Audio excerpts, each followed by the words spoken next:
प्रिय मित्रों, आप सभी को होलिका दहन और रंग उत्सव की ढेर सारी शुभकामनाएं। हिंदू धर्म में होली का पर्व बहुत ही महत्वपूर्ण माना गया है। हर पर्व भी एक कहानी से जुड़ी होती है, उसी तरह होली का पर्व भी एक कहानी से जुड़ी हुई है। इस पर्व हिरण्याकश्यप और प्रहलाद से जुड़ी हुई है। होली का पर्व भी बुराई पर अच्छाई की जीत हुई थी, इसी चलते होली का पर्व मनाया जाता है। एक बार हिरण्याकश्यप घोर तपस्या करके ब्रह्मा जी को प्रसन्न किया। ब्रह्मा जी हिरण्याकश्यप के तपस्या से खुश होकर वरदान मांगने के लिए कहे, तो हिरण्याकश्यप वरदान मांगता है कि हमें अमृत का वरदान दीजिए। तब ब्रह्मा जी कहते हैं कि हम तुम्हें अमृत का वरदान नहीं दे सकते हैं। तब हिरण्याकश्यप कहता है कि ठीक है, आप हमें अमृत का वरदान नहीं दे सकते हैं तो हमें ऐसा वरदान दीजिए कि मेरी मृत्यु न तो कोई मनुष्य कर सकता है और ना ही कोई पशु कर सकता है, ना मुझे कोई दिन में मार सकता है और ना ही रात में, ना कोई मुझे घर के अंदर और ना ही कोई मुझे घर के बाहर मारेगा, और ना ही कोई अस्त्र के प्रभाव से, ना ही कोई शस्त्र के प्रहार से। ये सब वरदान हमें दीजिए कि मेरा प्राण का कोई डर नहीं रहेगा।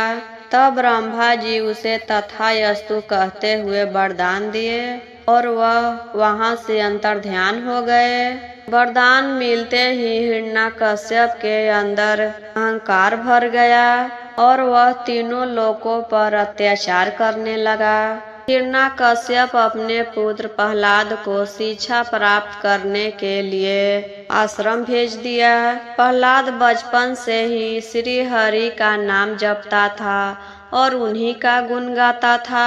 वह गुरुकुल में भी वहाँ के बच्चे को विष्णु के बारे में बताता था और उन्हीं के पूजा करने के लिए कहता था और भर दिन हरि विष्णु का नाम लेते रहता था। जब यह बात हिरण्याकश्यप को पता चली तो वह अत्यंत क्रोधित हुआ। उसने प्रहलाद को बुलाकर समझाने की कोशिश किया कि वह विष्णु के भक्ति छोड़कर मेरी आराधना करे, परंतु प्रहलाद अपने पिता के बातों में नहीं आया और अपने पिता से भी कहता था, पिताजी आप भी हरि विष्णु के नाम लेकर देखिए। तो हिरण्याकश्यप बहुत क्रोधित हो जाता था। प्रहलाद से कहता था, यह तो बहुत निडर है और हठी बालक है, कितना भी समझाने से नहीं समझता है। इससे अच्छा तो इसको जान ही मार डाले। यह तो शत्रु प्रेमी है, यह तो कुल को नाश करने वाला हो गया है। तब प्रहलाद के माँ रोती गिड़गिड़ाती हुई कहती है, नहीं स्वामी, आप ऐसा नहीं कर सकते हैं। यह आपका पुत्र है, यह तो अभी नादान है, धीरे धीरे बड़ा होगा तो सब समझ जाएगा। तब हिरण्याकश्यप अपने सैनिक को आदेश देते हैं, इसे मेरे नजरे से दूर ले जाओ और इसे मार डालो। तब सैनिक वहां से दूर ले जाते हैं और हर तरह से मारने की कोशिश करते हैं। सैनिक ने एक दिन प्रहलाद को सर्प से डसवा दिया, फिर भी प्रहलाद बच गया। एक दिन सैनिक बहुत ही ऊंचाई पर ले जाकर उसे नीचे फेंक देता है, लेकिन प्रहलाद हरि विष्णु के नाम लेते रहा और उस दिन भी बच गया।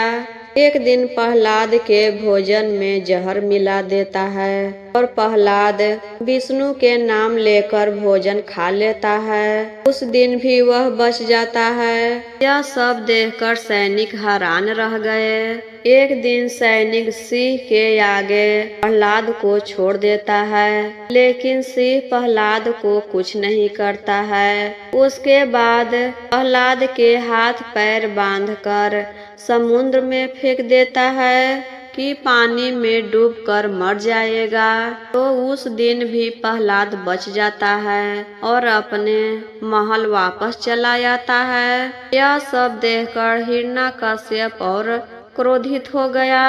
अब भक्त प्रहलाद के मारने की कोशिश सब विफल हो चुके थे। एक दिन हिरण्यकश्यप बहुत ही चिंतित था कि अपने पुत्र की हत्या कैसे करे।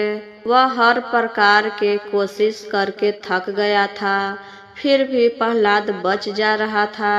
तभी उसकी बहन होलिका उसके पास आकर बोली, भैया, इतने बड़े राजा को चिंतित होना शोभा नहीं देता है। आपके समस्या का समाधान मेरे पास है। आपको याद है, ब्रह्मा से हमें वरदान मिला है कि अग्नि हमें कुछ नहीं कर सकती है। हमें एक वरदान में चादर मिला है, जिसे ओढ़कर बैठने से अग्नि शरीर को छू भी नहीं सकती है। आप एक काम करिए, अपने सैनिक को आदेश दीजिए कि लकड़ी से अग्नि जलाया जाए और उसी अग्नि में मैं प्रहलाद को लेकर बैठूंगी। तब प्रहलाद अग्नि में जलकर मर जाएगा और हमको कुछ भी नहीं होगा।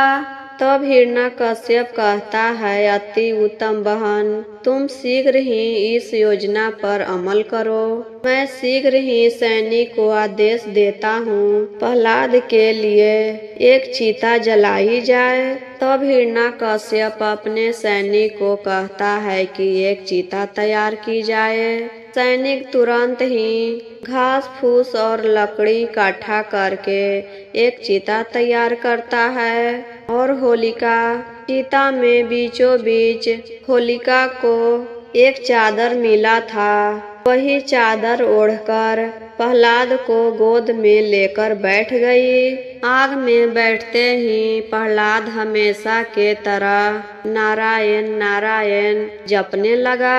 तो विष्णु के कृपा से जो होलिका चादर ओढ़ी थी, वह चादर उड़कर प्रहलाद के शरीर पर आकर प्रहलाद के पूरा शरीर ढक लिया और होलिका चिता में जलने लगी। होलिका खूब रोने चिल्लाने लगी और प्रहलाद हरि विष्णु का नाम लेते लेते बैठा रहा और होलिका उसी चिता में जलकर भस्म हो गई और प्रहलाद सही सलामत चिता से बाहर आ गया।